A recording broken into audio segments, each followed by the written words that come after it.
के बाद मुझे एक और भयंकर बीमारी हुई, टिटनेस, और उस बीमारी में मेरी मृत्यु हो गई। हॉस्पिटल से डॉक्टर ने डेड बॉडी को डिस्चार्ज करके मेरे भाई के हाथ में दे दिया, ले जाइए, अब ये नहीं बची है, खत्म हो गई है। और मेरे भाई मेरी लाश लेके घर पहुंचे। घर में हमारे सब रिश्तेदार जमा हो गए और पड़ोसी लोग भी है। सब ने कहा, रे शांता, इतनी छोटी उम्र में बच्ची मर गई। कोई कहता नहीं, चलो बेचारी का कोई तो है नहीं, वो इतना दुख उठा रही थी, इतने सालों से मर गई तो अच्छा है। अब मरने के बाद दफनाने का इंतजाम, हमारे रिश्तेदार, मेरे ताए चाचा सारे कहते हैं इसको जलाएंगे, हमारी सरदारों की बेटी है, वहां ले जाएंगे। मेरे भैया ने कहा नहीं नहीं, मेरी बहन है, क्रिश्चियन है, यीशु को मानती है, हम क्रिश्चियन चर्च में लेके जाएंगे। दोनों में लड़ाई शुरू हो गई और चाचा लोग सब नाराज होके चले गए। उसके बाद मेरे भाई एक पादरी साहब के पास गए, दिल्ली के बिशप बने थे बाद में वो, पहले उस समय पादरी थे, पादरी एरिक विक्टर जोनाथन। उनको जाके एंग्लिकन चर्च है, उनको बोला मेरी बहन को दफनाने के लिए आपके कब्रिस्तान में जगह मिलेगी। उन्होंने कहा हमारे यहाँ तो जिनका चर्च में मेंबरशिप होती है उनके लिए ही जगह होती है। मेरे भाई ने कहा चलो मेंबरशिप जो भी रहती है आप ले लो, मेरे बहन को अपने कब्रिस्तान में जगह दे दो, जो भी पैसा लगेगा मैं दूंगा। पादरी साहब हमारे घर आए, आके मेरी लाश को देखा। लाश को देखने के बाद कहते हैं इसको नहला पिला के ही तो कपड़ा डालेंगे, कफन ले जाएंगे कब्रिस्तान में, तो मैं ऐसा करता हूँ इसी में मैं बपतिस्मा भी दे देता हूँ, ताकि कोई पूछे तो मैं बता सकूंगा कि मैंने बपतिस्मा दिया। और उन्होंने हमारे घर में एक बड़ा वाटर टैंक था, उसमें बपतिस्मा भी दे दिया और कफन बॉक्स लेके आ गए, कपड़े सफेद ला के मुझे पहना दिया गया और मेरी लाश को सजा के रख दिया। ये सब करते देखा बाद में, अरे बाप रे, टाइम तो हो गया, अभी तो कब्रिस्तान नहीं ले जा सकते, रात हो गई है, आज की रात लाश को ऐसे रहने देते हैं, कल सवेरे लेके जाएंगे। और ये कह के पादरी और उनके साथ आए चर्च के मेंबर दुआ करके चले गए।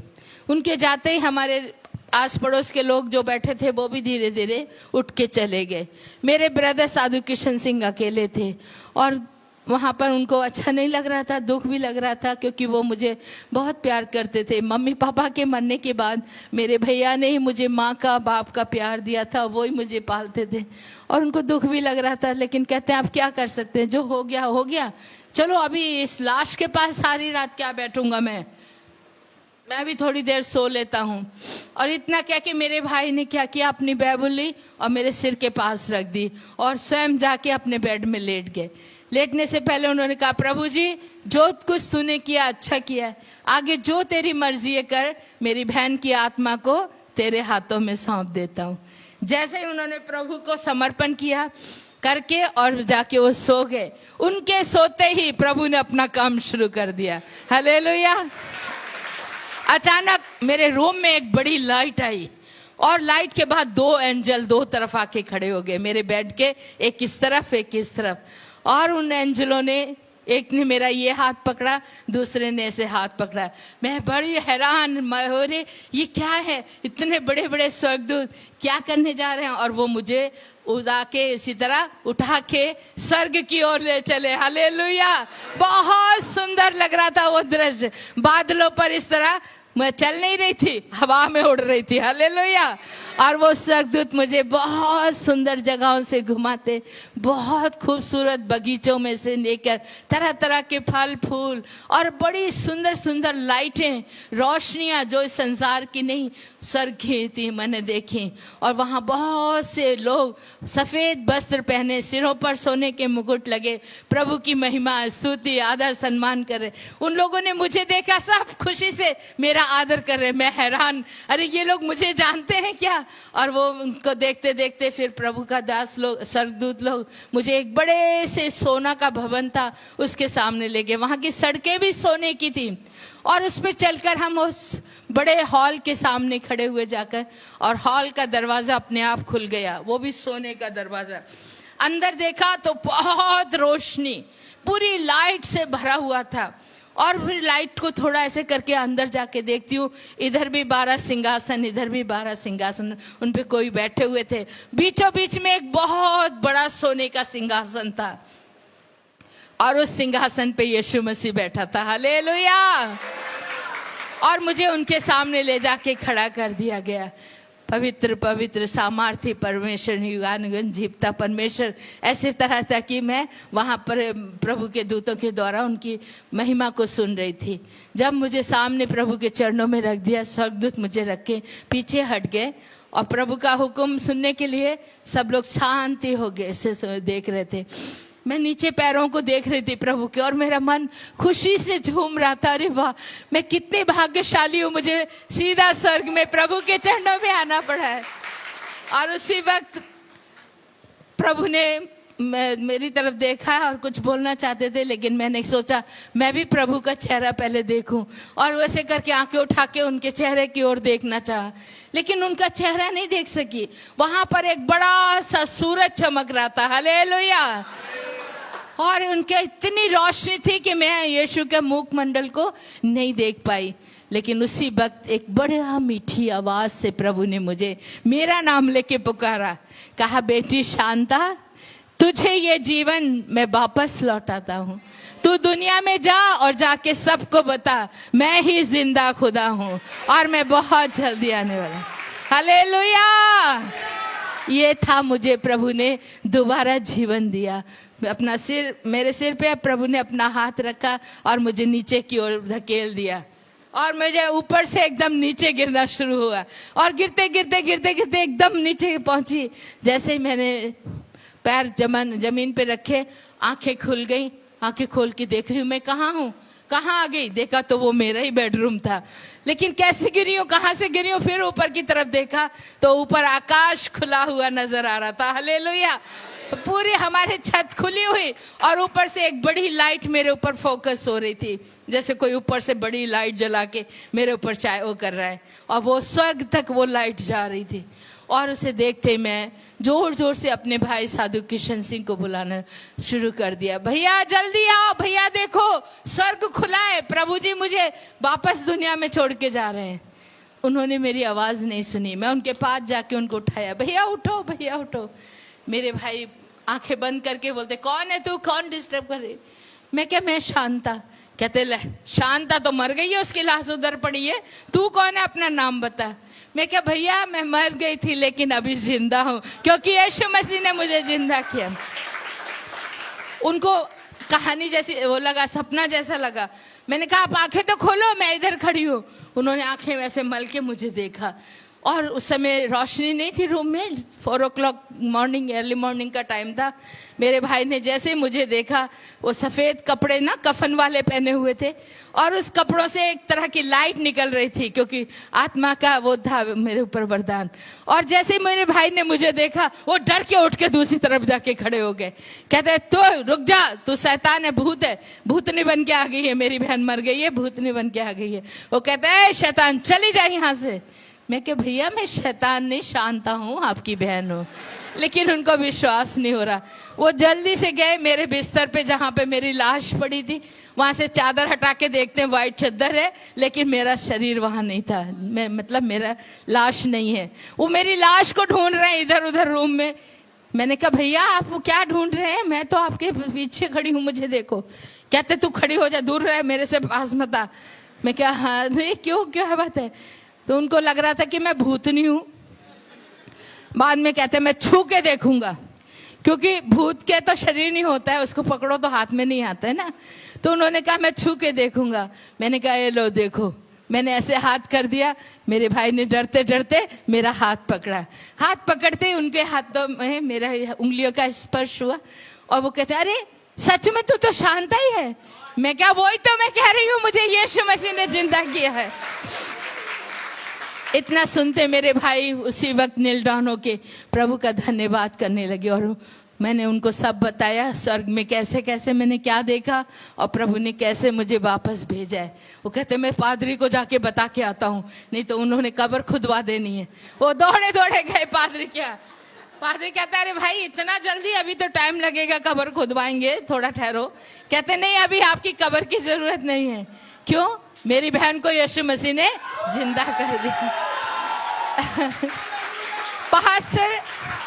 पास्टर बड़े हैरान होके मेरे भाई को देख के कहते, साधु जी आप रात को सो गए थे क्या? कहते, हाँ सोया तो था। हाँ, वही तो आपने सपना देखा होगा, कहाँ मरी हुई जिंदा हुई होगी। कहते अरे नहीं, सच बोल रहा हूँ, वो सपना नहीं है, सच्चाई है, मेरी बहन जिंदा है, आप चल के देखो।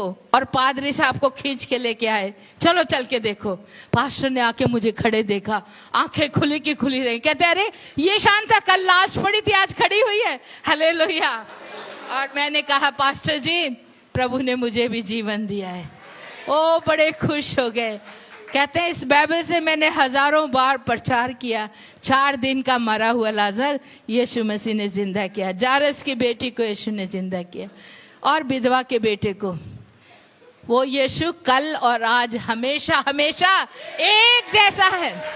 जो 2000 साल उसने पहले काम किए, क्या वो आज नहीं कर सकते? हालेलुया। वो आज भी कर रहा है और भी करता रहेगा। वो युगानी युग एक सा है ईश्वर। हालेलुया। उसी दिन मैंने सबके सामने गवाही दी। पादरी ने निकल के लोगों को बुला लिया, ए लोगों सुनो, कल जो बच्ची मर गई थी ना इस घर में, वो जिंदा हो गई है। इतना सुनते ही हमारे पड़ोसी, हमारे रिश्तेदार सब भाग भाग के दौड़ के आए, ए शांता मरी हुई जिंदा हो गई, जिंदा हो गई। अरे रात को लड़की मरी थी, सवेरे जिंदा। और सब ने आके मुझे देखा। और मेरे प्यारे बहन और भाइयों, उस दिन प्रभु ने मुझे वो मजदूरी में लगा दिया जो मैं देख के उसने स्वर्ग से भेजा। जा और जाके बता। मैंने सब लोगों को एक बात बताई, यीशु मसीह ही जिंदा खुदा है। स्वर्ग में और कोई दूसरा खुदा है ही नहीं, और वो फिर जल्दी आने वाला है। आप उस पर विश्वास करो मेरे प्यारे बहन भाइयों। इस तरह प्रभु ने मुझे जीवन दिया, और उसी दिन से मैंने अपने आप को प्रभु को अर्पण किया। पहले वाली शांता मर गई, अब ये जिंदा जो है जीवन जो मेरे पास है वो यीशु मसीह का है, और इस जीवन को मैं यीशु के लिए देती हूँ। मैं आज से सेवा करूंगी। मेरे रिश्तेदारों में से सब नाराज हो गए, उन्होंने हमें नहीं जाने देने की सोची। मेरा ताया, मेरे पापा का बड़ा भाई था, मुझे बहुत रखता था अपने पास। कहता खबरदार जो तूने ऐसा आवाज की, तुम हमारी सिखों की बेटी है, तुम गली गलों में जाके साधुनी बन के तुम नहीं जा सकती, यीशु की सेवा नहीं प्रचार करना, बस करो, चलो अंदर जाओ। वहाँ इतने लोग सुन रहे थे, बाबा कर रहे थे यीशु की, सबको भगा दिया और हमें मारते हुए अंदर ले गए। मुझे भी, मेरे भाई को भी बहुत मारा पीटा, रूम में बंद करके गालियां दे के कहते तुम्हें नहीं निकलने देंगे। देखो इतना बड़ा चमत्कार देखने के बाद भी उनका मन इतना कठोर पत्थर था, और उन्होंने मारना शुरू किया। कहते इन दोनों बहन भाइयों को आज ही मार डालो। पहले तो भाई साधु बना था, उससे पहले इसका मामा भी साधु, हमारे सरदारों को बदनामी देते हैं, इनको नहीं रहने देना। मारने की उन्होंने योजना बना ली। रात के 2 बजे 2 गुंडे आ गए और खिड़की में बाहर खड़े हुए, दरवाजे को ताला था, हम कहीं भाग नहीं सकते थे। गोलियां सीधी हमारे सामने करके बंदूकें, कहते हैं सीधे हो जाओ, हम तुम्हें मारने लगे हैं, अगर आज भी तुम यीशु को छोड़ दोगे तो तुम्हें छोड़ दिया जाएगा। हमने कहा नहीं, हम अपने यीशु को नहीं छोड़ेंगे। तो ठीक है बुला लो उसको, वो बचाएगा, तुम्हें देखेंगे। हमने कहा हमारे यीशु को बुलाना नहीं पड़ता है, हमारा प्रभु हमेशा हमारे साथ रहे, वो अपना काम करेगा, हम अपना काम करेंगे। हम अपने प्रभु के लिए कुर्बान होने को तैयार हैं, मर जाएंगे लेकिन प्रभु को नहीं छोड़ेंगे। अब वो गोली मारने लगे। मेरे प्यारे बहन भाइयों, आंखें बंद करके हमने प्रभु से एक ही कहा, प्रभु हमारी आत्मा को स्वीकार कर। मुझे बहुत खुशी हो रही थी, अरे मरने के बाद तो कितनी सुंदर जगह देख के आई हूँ, वहीं जाना है, चलो जल्दी करो जल्दी करो। लेकिन प्रभु का धन्यवाद हो, जैसे वो गोली मारने वाले थे, ठीक उसी वक्त एक बड़े जोर की आवाज हुई, हैंड्स अप। हैंड्स अप की आवाज सुनते वो मारने वालों के हाथ हिल गए। पीछे घूम के देखा तो इतने सारे पुलिसमैन आके खड़े हो गए, और पुलिस वालों ने तुरंत उनको अरेस्ट कर लिया, बंदूकें छीन ली। हमने आमीन करके आंखें खुल के पुलिस को देखा, हम हैरान हो गए। अरे पुलिस तो कभी बिफोर टाइम आती नहीं है, वो तो गैस होने के बाद ही आते, आज कैसे पहले आ गए। और पुलिस ऑफिसर को पूछा मेरे भैया ने, सर आपको किसी ने इन्फॉर्म किया, आप कैसे आ गए सही समय पे? वो कहते हैं हमें किसी ने इन्फॉर्म नहीं किया, हमें पता नहीं था, हम तो नाइट ड्यूटी दे रहे हैं, जाना था दूसरी गली में, पता नहीं कौन सी शक्ति हमें इस गली में लेके आ गई। हालेलुया। वो हमारा परमेश्वर था। तो इस तरह 5 बार प्रभु ने मुझे मौत से बचाया। उसी समय हमने सब कुछ छोड़ दिया। 7 करोड़ की प्रॉपर्टी थी जो मेरे दिल्ली करोल बाग, बहुत अमीरों की रहने की जगह है जहाँ मेरे पापा रहते थे। बहुत कुछ सामान था, सोना चांदी, सब कुछ छोड़ के सबसे कीमती तोहफा, सबसे बहुमूल्य चीज परमेश्वर का वचन लेके हम घर से निकल पड़े। हमें कुछ नहीं चाहिए, यीशु चाहिए। बहुत कष्ट का, दुख का है ये। इसके आगे मैंने बहुत तरह तरह से परमेश्वर की से गुजरी हूँ। मैं आपको फिर समय शाम का भी होगा बताऊंगी। पर ये बता दूं कि जिस समय घर से निकले हमारे ताया जी ने फिर भी हमें मारने की कोशिश की। हम अपनी कार से स्टेशन तक जा रहे थे, 2 बार हमारी गाड़ी पे फायरिंग हुई। इधर से बिल्कुल नजदीक आके किया फायर। ठीक उसी वक्त ऐसा हुआ, गाड़ी को झटका लगा, मेरे भैया का सिर, मेरा सिर पीछे चला गया। इधर से आई गोली, इधर निकल गई, हमें कुछ नहीं हुआ। दूसरी बार भी ऐसे ही हुआ, 2 बार भी उन्होंने फायर किया, फिर प्रभु ने बचा लिया। हालेलुया। और हम स्टेशन पे पहुंच गए। स्टेशन पे जाके कहा जहाँ की भी टिकट ट्रेन मिलेगी हम उसी में चले जाएंगे। और हम सोचेंगे प्रभु हमें वहाँ ले जाना चाहते हैं। वहाँ पहुंचे तो इस प्लेटफार्म पे एक गाड़ी खड़ी थी, आसाम जा रही थी, उस पर आसाम मेल लिखा था। अरे ठीक है, प्रभु शायद हमें आसाम ले जाना चाहता है, हम यहीं जाएंगे। मेरे भाई ने पॉकेट में हाथ डाला मनी पर्स निकालने के लिए, लेकिन वहाँ मनी पर्स ही नहीं था। कहते लो शांता, पैसे भी तो घर छोड़ के आ गए, अब इस टिकट कैसे लेंगे। तभी प्रभु ने एक पास्टर को वहाँ भेज दिया और वो पास्टर ने हमारे लिए 2 टिकटें ला के दी और हमें ट्रेन में बैठा दिया। जैसे ही हम ट्रेन में बैठे, ट्रेन फास्ट हो गई, चलने लग गई। पास्टर से कहा भाई साहब कोई एड्रेस वेड्रेस किसी का है तो हमें दीजिए। वो अपनी डायरी निकाल के लिख रहे थे, लेकिन लिखने के बाद देना चाहा, इतने में ट्रेन इतनी फास्ट हो गई वो हमें ना दे सके, ना एड्रेस दे सके, ना कोई रुपया। हम लोग बिना पैसे के, बिना एड्रेस के, केवल टिकट मिल गया था हमें रंगिया जंक्शन तक का, उसमें सफ़र किया। मेरे भाई ने मुझे समझाया तभी, शांता अभी हमारा परीक्षा काल शुरू हुआ है। हर विश्वासी को परीक्षा से गुजरना है। जब तक आग को सोने में नहीं, आग में सोने को नहीं डाला जाएगा, सोना शुद्ध नहीं होता है। प्रभु हमें शुद्धिकरण करने के लिए परीक्षा में डाल रहा है। तुम घबराना मत, भूखे मर जाना लेकिन यीशु को नहीं छोड़ना। मैं क्या, हाँ भैया बिल्कुल। और किसी के आगे हाथ नहीं फैलाना, कभी किसी से नहीं मांगना। मेरे मामा साधु किशन सुंदर सिंह भी कभी किसी से मांगते नहीं थे। मेरे भाई साधु किशन सिंह ने भी कभी नहीं मांगा। उन्होंने मुझे भी यही सिखाया, मांगना है तो खुदा से मांगना है और किसी से नहीं। मैं क्या, ठीक है। 5 दिन तक मेरे प्यारे बहन और भाइयों भूखे प्यासे उस ट्रेन में हमने यात्रा की। दूसरे लोग खाना खाते थे, हम आंखें बंद करके बैठ जाते थे या उठ के दूसरी साइड चले जाते थे, लेकिन किसी से खाना नहीं मांगा। इस तरह पानी पी के, वो भी टेप का पानी, ट्रेन में गंदा जड़ा होता है वो ही पीते थे। उन दिनों में ये बोतलें वगैरह नहीं होती थी, वो ही पी के बड़ा मुश्किल था। 2-4 आने पैसे भी नहीं थे जिससे हम एक चाय या बिस्कुट भी ले सके। एक अमीर का बच्चे, इतना कष्ट उठाना बहुत असंभव मुश्किल होता है, लेकिन मैं प्रभु का धन्यवाद करती हूँ, उसने मुझे जिंदा रखा और ताकत दी। चुपचाप बैठे हुए हम चलते रहे, प्रभु की सेवा करते, और एक ही कहा, चाहे कुछ भी हो जाए मैं अपने यीशु को नहीं छोड़ूंगी, मैं अपने प्रभु की सेवा करूंगी। 6ठे दिन हम रंगिया जंक्शन पहुंच गए। रंगिया पे उतरते हमने देखना शुरू किया, यहाँ कोई चर्च होगा, हम चर्च में जाएंगे। लेकिन वहाँ एक भी चर्च नहीं। किसी को पूछा, वो कहते क्या चर्च, यहाँ कोई चर्च वर्च नहीं है, यहाँ कोई क्रिश्चियन नहीं रहता, भागो भागो यहाँ से। सब लोग हमें धुतकार रहे थे। कभी भी मैंने ऐसा नहीं सुना था। हमारे घरों में हम लोगों की बहुत बड़ी इज्जत, लेकिन उस समय प्रभु यीशु के नाम को लेने से हमारा ठुकराया जा रहा था, लेकिन कोई बात नहीं है, फिर भी चलते रहे। 6 दिन के भूखा हो गए थे, बहुत कमजोर थी, छोटी थी, 14 साल की बच्ची, आप सोच सकते। कई बार बेहोश होके गिर गई, फिर मेरे भाई पानी डाल के उठाते। हम पूरे शहर घूम लिया, सचमुच में वहाँ एक भी चर्च नहीं है। आप आज जाके देख लीजिए, रंगिया में एक भी चर्च नहीं है। थक के हार के फिर स्टेशन पे आके बैठ गए और स्टेशन पे बैठ के रो के प्रार्थना करते हैं, प्रभु जी तेरी क्या मर्जी है हम नहीं जानते, तू यहाँ हमें क्यों लाया है तू ही बता। जब हम प्रार्थना कर रहे थे, एक बंगाली बुढ़ा हमारे पास आके खड़ा हो गया और आके कहते, बंगाली में बोलता है कथे जाबन काके बिसारेन, मतलब कहाँ किसको ढूंढ रहे हो, कहाँ जाओगे। तो मेरे भैया ने कहा यहाँ कोई चर्च या कोई क्रिश्चियन बंदा है। वो कहते एक है ने क्यों ना, मैंने यहाँ कोई नहीं है, यहाँ से दूर एक गांव है हरी सिंगा, वहां जा सकते हैं, वहां पर मिशन हॉस्पिटल है, मिशन स्कूल है, उधर ही क्रिश्चियन लोग रहते हैं और इधर कहीं भी नहीं है।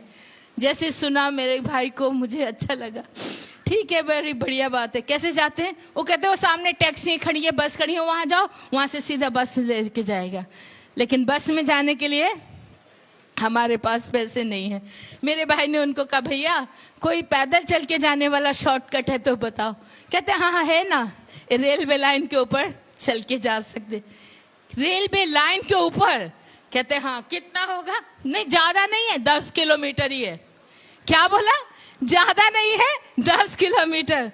जो घर में अमीरों के घरों में पले बड़े बच्चे, क्या जिनके पास कार है, 2-2 कारें मेरे पापा ने मेरे लिए मेरे भाई के लिए छोड़ी थी, कभी हम पैदल नहीं चले। 10 किलोमीटर। वो असम वाले क्या कहते हैं, नजदीक ही है, ज्यादा दूर नहीं है, 10 किलो पैदल, क्योंकि वहां वो लोग चलते हैं, हमसे तो चला नहीं जाता। मेरे भाई ने मुझे कहा चलो शांता हम जाएंगे। मैं क्या भैया बिल्कुल नहीं, मैं तो खड़ी भी नहीं हो सकती हूँ, 6 दिन की भूखी प्यासी और मेरे पैर छिल चुके थे। मैंने कहा नहीं मैं नहीं जा सकती, यहीं हम भूखे मर जाएंगे, लेकिन हम नहीं जाएंगे। मेरे भाई ने कहा हमारा यीशु जिंदा खुदा है, वो भूखे मरने नहीं देता है। शेर के बच्चे तो भूखे मर जाएंगे, लेकिन प्रभु अपने बच्चों को भूखे मरने नहीं देता। हालेलुया। और कहते आओ हम तेरे लिए प्रार्थना करेंगे। मेरे भाई ने मुझे खड़ा करके मेरे सिर पे हाथ रख के मेरे लिए प्रार्थना की, ऐ पिता मेरी बहन को शक्ति दे, ये कमजोर है, बच्ची है, ताकत दे कि हम उस गांव तक जाएं और तेरे लोगों से मिलकर तेरी महिमा कर सकें। जैसे प्रार्थना हुई उसी वक्त आत्मा का अभिषेक उतरा। हालेलुया। और मैं उछलने लगी, एकदम मैं खड़ी हो गई। मैं क्या हाँ भैया अभी ठीक हूँ, चलो चलती हूँ, और चलना शुरू कर दिया। और कहाँ, वही रेलवे लाइन के ऊपर बड़े बड़े पत्थरों पर चल के, कांटे और बिच्छू भरे रास्तों पर, बहुत मुश्किल था। उसी सफर पर चलते जा रहे, चलते चलते कितनी बार मेरा पैर फिसल गया, गिर गए, कांटे चुभे पैरों में, पत्थर से कट गया, गिरते ही चोट लगी, हाथ पैर घुटने छिल गए, वहां से भी खून बह रहा है, सिर पे ट्रैक पे गिरी, ट्रैक लगा सिर पे, यहाँ से भी खून बह रहा था, पूरा खून ही खून बहता जा रहा था, और फिर भी मैं चलती जा रही थी। मेरे भाई ने मुझे देखा, मेरी आंखों से आंसू बह रहे थे। कहते शांता ये तो गलत कर रही है तू। मैं क्या, ये तेरी आंखों से आंसू क्यों निकल रहे? प्रभु का वचन में क्या लिखा है? याकूब 1 अध्याय 2 पद में लिखो, पर देखो वहां लिखा है, ऐ मेरे भाइयों जब तुम्हें तरह तरह की परीक्षाओं से गुजरो तो तुम क्या करना? आनंद मनाना। हालेलुया। मेरे भाई कहता है आनंद मनाओ, खुशी मनाओ, नचो ते गाओ। मैं क्या, इसी हालत में कौन गा सकता है, कौन नाच सकता है? मेरे भाई कहते हैं हम करेंगे, चलो हम लोग गाना गाते जाएंगे। मुझे उठाया, मेरे पैरों में बिल्कुल बहुत छाले पड़ चुके थे, जोंकें भी लगी हैं, वहां से हमें बहुत जोंकें होती है रास्तों पर, इतनी मोटी मोटी जोंकें, पूरा पैरों से खून बह रहा था। हम चलते जा रहे, हमारे खून के पैरों के निशान बनते चले जा रहे थे। साधु सुंदर सिंह मेरे मामा जी जब लद्दाख तिब्बत में गए थे, बर्फ के ऊपर उनके खूनों के पैरों के निशान, तो उनको ब्लीडिंग फीट अपोस्टल का नाम से जाना जाए। आज मैं और मेरे भाई कभी उसी रेलवे लाइन पर खून के निशान पड़े हुए हैं जहां से हम चल के गए। रात के 12 बजे जाके उस गांव में पहुंचे, बहुत मुश्किल था। पहुंचने के बाद एक घर को दरवाजा जाके खटखटा, भाई साहब दरवाजा खोलिए। बाहर क्रॉस का निशान था, इसलिए हमने सोचा एक जरूर क्रिश्चियन घर है। दरवाजे पे आवाज दी, नहीं खुला। फिर मैं चिल्लाई, aunty ji, mummy ji, please दरवाजा खोलो। फिर उनको ऐसा लगा रे कोई बच्ची की आवाजें खोलते हैं, नहीं तो आसाम में जल्दी कोई नहीं निकलता है, रात को सब डरते हैं, और कई आतंकवादी शक्तियां हैं वहां पर, अल्फा वगैरह, वो लोग रात को आते हैं, तो इसलिए मुश्किल था। मेरे भाई ने कहा भाई साहब दरवाजा खोलो। जैसे ही मेरी आवाज गई तो उन्होंने दरवाजा खोला, और दरवाजा खोल के वो दोनों हस्बैंड वाइफ दरवाजे में आ गए। आते ही कहते हैं कौन है आप, कहाँ से आए हैं? मेरे भाई ने कहा मेरी बहन शांता, मैं है साधु किशन सिंह, हम लोग साधु सुंदर सिंह के भांजा और भांजी हैं। जैसे ही बोला साधु सुंदर सिंह के भांजा भांजी हैं, उस भाई ने तुरंत मेरे भाई को गले लगा लिया, और उस माँ ने मुझे, अरे साधु सुंदर सिंह के रिश्तेदार, आइए आइए आपका स्वागत है, अंदर आइए। और अंदर ले जाके उन्होंने लाइट में रोशनी, मतलब लालटेन की रोशनी में जब हमारे पैरों को जख्मी देखा, शरीर में जगह जगह खून बहते देखा, वो कहते क्या हुआ, किसी ने मारा पीटा? हमने कहा नहीं, हम लोग पैदल चल के आए। कहाँ से? रंगिया से हरिसिंगा तक। बाप रे, इतना मुश्किल रास्ता, आप लोग कैसे बच के आ गए? हमने कहा हमारा यीशु लेके आया, हालेलुया, नहीं तो हमें आना मुश्किल था। उन्होंने गर्म पानी से हमारे पैर वगैरह धोए, दवाई लगाई। बाद में वो माँ मुझे कहती बेटी कुछ खाना खाया तुमने? मैं कहा नहीं, खाना नहीं खाया। कब से नहीं खाया? मैं क्या आज 6 दिन हो गए। क्या 6 दिन से खाना नहीं खाया? मैं कहा 5 दिन ट्रेन में थे, कुछ नहीं मिला, आज रंगिया जंक्शन पे पूरा भूखे पड़े रहे। वो सुन के रोने लगे, कहती मैं अभी खाना बनाती हूँ। हमने कहा अभी रात के 2 बज गए, 2:30 बज गए, अभी रहने दो, कल सवेरे खाएंगे। वो कहती नहीं मैं अभी बनाऊंगी। उसी रात को उस बहन ने खाना पका के हमें खिलाया, हालेलुया।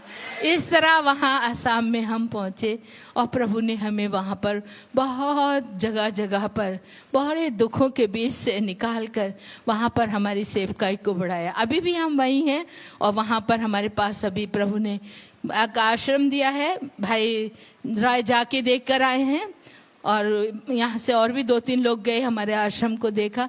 आज प्रभु ने हमें सब कुछ दिया है। मत्ती 6:33 में लिखा है पहले परमेश्वर की राज और धर्म की खोज करो तो तुम्हें सब कुछ दिया जाएगा। तो मेरे प्यारे बहन और भाइयों, उस परमेश्वर ने बड़ी बड़ी संकट मुसीबतों से हमें बचाकर यहाँ तक लाया है, और आगे भी वो ही चलाएगा, क्योंकि वो जिंदा खुदा है, हालेलुया। और वो अपने लोगों की सुधि रखता है, कभी नहीं छोड़ता, कभी नहीं भूलता। आंखें बंद करेंगे, प्रार्थना में जाएंगे। अगर कोई चाहता है उनके लिए स्पेशल प्रार्थना हो, बीमार हैं या बे औलाद हैं, प्रभु ने मुझे वरदान दिया, किसी के बच्चे नहीं होते तो उनके लिए प्रार्थना करती हूँ तो तुरंत प्रभु देता है। बहुत सी गवाहियाँ हैं। ऐसे लोग भी मेरे से मिलना चाहें तो उनके लिए प्रार्थना करूँगी, और अभी अगर खड़ा होना चाहते हैं तो खड़ा हो जाएंगे। कोई बीमार है तो वो भी खड़े हो सकते। किसी नौजवानों में किसी को नौकरी की ज़रूरत है, समस्या है, या परिवार में लड़ाई झगड़ा, किसी भी तरह का दुख परेशानी है, आप खड़े हो सकते। कर्जे के नीचे दबे हुए हैं, उससे भी प्रभु छुटकारा देगा। पिता आप सबों को आशीषित करे। प्रार्थना करेंगे, आंखें बंद कर लें, चुपचाप से प्रभु की ओर ध्यान दें।